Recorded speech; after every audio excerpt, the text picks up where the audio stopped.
Okay, let's unpack this. We're doing a deep dive today into what the sources are calling, well, maybe the most meticulously planned album launch we've seen in a while. Taylor Swift's The Life of a Showgirl. And it's all happening October 3rd. Yeah, and based on everything we've looked at, October 3rd, it's way more than just a date on the calendar. It feels like a strategic cornerstone. Corndone, how? Well, it's blending the art, the psychological timing, and some really high-stakes business moves. It's all designed, it seems, to just dominate. Yeah. Music, film, live events, all at once. That simultaneous push. Yeah. Yeah, that multi-layered approach feels like the real story here. So our mission today is to figure out why this date and this whole structure, it signals a shift, right? A fundamental shift, I Yeah. think, in how these huge global stars launch their work. And the first thing we have to talk about, the most revolutionary bit, it's the theatrical part. Right, the movie theater component. Exactly. What's really fascinating here is how it instantly expands the whole thing. It's not just, here's the album. Yep, the sources are clear. The music drop is tied directly to the official release party of A Showgirl. Which is an 89-minute event. Yeah, 89 minutes hitting cinemas on October 3rd. And it includes the premiere of the Fate of Ophelia music video, plus some exclusive album commentary, apparently. Okay, so the strategy is immediate engagement. You got to buy the ticket now for the exclusive stuff. But looking at the sources, is this just brilliant or is there a big risk? Like, could demanding a cinema ticket right away cause, I don't know, financial fatigue? Maybe hurt digital sales? That's the key point the sources seem to be making. It is a calculated risk. It definitely builds on the success of the Eras Tour film. That's the precedent. Uh-huh. But it fundamentally changes the product itself. Ares was looking back, right? A celebration. This is the launch. Yeah. So by making the release itself an experience you pay for, she gets that immediate premium price point. You're essentially forcing a double purchase, the album and the ticket, right when the hype is absolutely peaking. Double monetization. Okay. And that structure, it creates those instant multiple revenue streams, plus theaters. That unlocks a whole different kind of media coverage, doesn't it? Totally. Yeah. You're not just in the music sections anymore. Suddenly you've got film critics talking, entertainment analysts, box office trackers. It doubles the marketing footprint right out of the gate. Exactly. And another thing the theater run is described as limited, that scarcity. It drives urgency. Right, FOMO, fear of missing out. Pretty much. Yeah. It tells fans, if you want to be part of this cultural moment, the big collective experience, you need to engage right now. You can't just wait a week for it to maybe stream somewhere. Yeah. It dictates a pace of consumption we really haven't seen for a studio album launch like this. And the sources, they're really hammering this home. This isn't just a one-off stunt. It's potentially a blueprint. Absolutely. This move, tying a major studio album launch directly to cinemas, it could fundamentally change how big artists roll out their records. The ripple effect across the industry could be huge. What kind of pressure does that put on other artists then?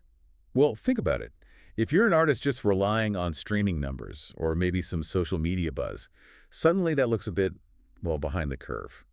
The sources suggest that artists whose music already leans heavily on visuals, high-concept pop, certain electronic acts, maybe hip-hop, they might feel almost forced to consider theatrical stuff just to compete. To compete for relevance and for those premium dollars. Exactly, for the cultural spotlight and the revenue streams. So, okay, the business strategy demands this big, immediate, urgent buy-in. But how do the sources explain why the audience would be ready for this kind of complex theatrical thing in early October? What's the psychology? That brings us neatly to the seasonal timing. October is mentioned repeatedly in the materials as peak Taylor emotional season. Peak Taylor emotional season. Okay, what does that mean? It refers to this documented shift we see in audiences. Historically, as autumn starts, listeners tend to move towards more sustained, introspective listening. Full albums, not just singles.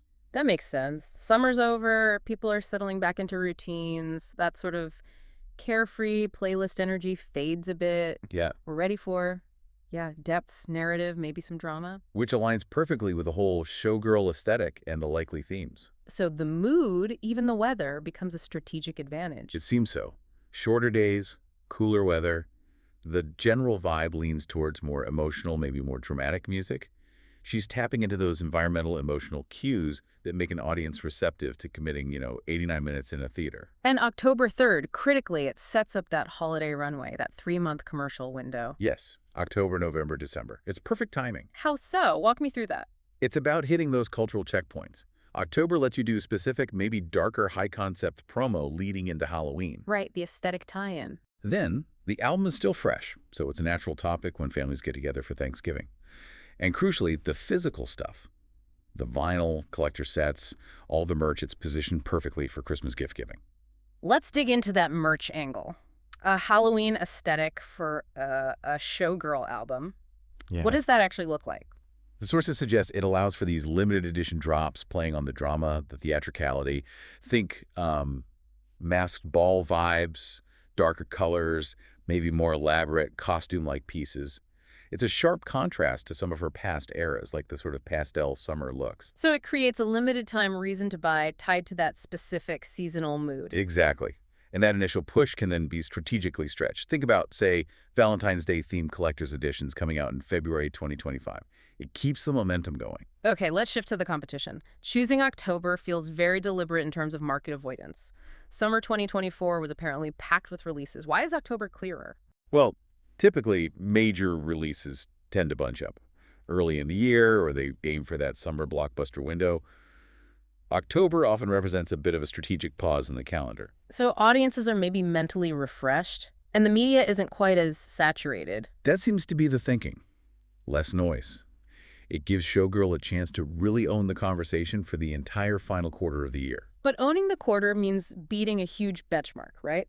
Her previous album, The Tortured Poets Department, April 2024, those first week numbers were staggering. What was it, over 2.6 million in the US? Yeah, astronomical numbers. So putting Showgirl in October, it feels like she's deliberately aiming to surpass even that massive success. That's got to be the ultimate sign of confidence, right? She's not just competing with everyone else, she's competing against her own very recent record-breaking history. Wow. And the expectation, reading between the lines in the sources, is that the combination, the guaranteed theater money plus that maximized holiday shopping window, is designed specifically to push the numbers beyond TTPD. That's bold. And the date, October 3rd, it's also positioned perfectly for awards season, isn't it? Oh, absolutely. It's the sweet spot. An October release gives maximum time for the whole awards campaign machinery to get going. How does that work? It allows for the full cycle of critical reviews to land well before most of the major submission deadlines, which usually fall late in the year. It makes sure the industry buzz is building and sustaining right when voters are actually considering nominations for Grammys, things like that. So it's sales, it's awards. But this whole multimedia thing, it also requires massive long-term planning, especially for the tour that presumably follows. The sources are predicting this could be the, what was the phrase? Most elaborate production attempt in music history. And that prediction ties directly back to the theatrical launch. Releasing in October gives them a crucial 6 to 8 months of development time before a likely tour launch next spring or summer. And they'd need that time because... Well, if you're aiming for a show that integrates, say, cinema-quality visuals, maybe live streaming tech, incredibly complex sets reflecting that showgirl theme, that 6 to 8 months is absolutely vital for the tech integration, the rehearsals, just the sheer logistics of rolling out a massive stadium tour like that. Makes sense. Okay, and finally, we have to touch on the layer that always generates the most speculation, the personal angle. October 3rd, that's just 2 days before Travis Kelce's birthday, October 5th. That timing, it's analyzed in the sources as very deliberate, not just a coincidence. It creates this seamless public story. A narrative arc. Exactly. Her biggest artistic achievement, this huge cultural event, flows right into celebrating her personal relationship. It kind of normalizes integrating personal happiness and massive professional success very publicly. It's like the ultimate narrative architecture. The sources also dig into potential deeper meanings for October 3rd itself, right? Maybe some kind of private anniversary. Yeah, they speculate. Could it be the date of their first really significant conversation, or when they decided to go public? Maybe even the day he really grasped the scale of her whole artistic world. We probably never know for sure. Probably not. But choosing that specific date to launch the riskiest, most ambitious project of her career, it feels symbolic. It suggests that the personal stability maybe empowers the professional risk-taking. And that feels like the core takeaway here. This integration, it maybe sets a new kind of template for celebrity couples, not just coexisting, but strategically amplifying each other's professional stories, using that personal stability to boost their combined public influence. So yeah, if you put it all together, October 3rd isn't just a date, it's a statement, a really sophisticated one. It's blending high drama, art, with hard-nosed commercial strategy. And that theatrical release piece, that alone feels revolutionary. Not just an add-on, but maybe a precedent for how major albums get launched from now on. So if the industry is watching, how will they measure if this whole strategy actually worked? What are the key things to track? Well, primarily, I think, two big things. First, obviously, comparing those first-week album sales directly against the Tortured Poets department. That's the benchmark she set herself. Okay. Second, the actual revenue from the theatrical event. That's a brand new income stream, and it's very measurable. And third, maybe more long-term, how quickly do other major artists start trying this? Do we see copycats adopting this theatrical release model? Right. The sales numbers and the imitation factor. That'll tell the story. That's how the industry will likely judge it, because this model actually scale. Okay. So that brings us to our final thought for you, the listener. We've looked at the business plan, the psychology, the personal narrative woven in. Considering just how deep this planning seems to go, what specific cultural trends or maybe even social movements do you think this album, with its whole dramatic showgirl aesthetic, is positioned to tap into or influence over the next year? Is it just about fashion, or could it aim bigger, reshaping ideas about female ambition, maybe even bleeding into discussions around, I don't know, politics or celebrity influence? Something to think about.